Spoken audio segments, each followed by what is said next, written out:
One TV Patrol. Mga rice farmers sa Osamis nakadawat og mga farm implements sa Asenso Administration. Ano ang detalye ni Johnny Tommy?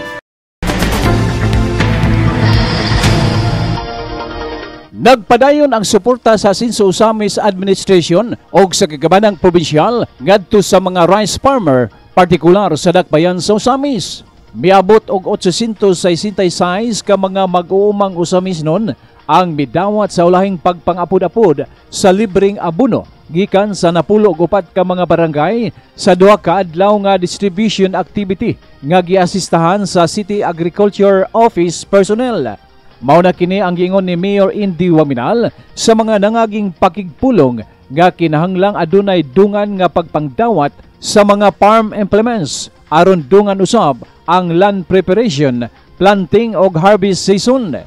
Kini nga mga abono nga gipangapod-apod karon sa Asenso Osamis Administration alang kini karon nga cropping din gibana-bana nga ang harvest season sa Oktubre o Nobyembre.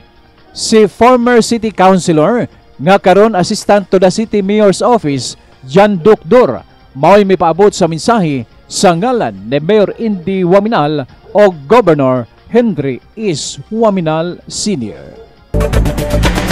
Alang sa One TV Patrol, Johnny Tommy reporting. One TV Patrol.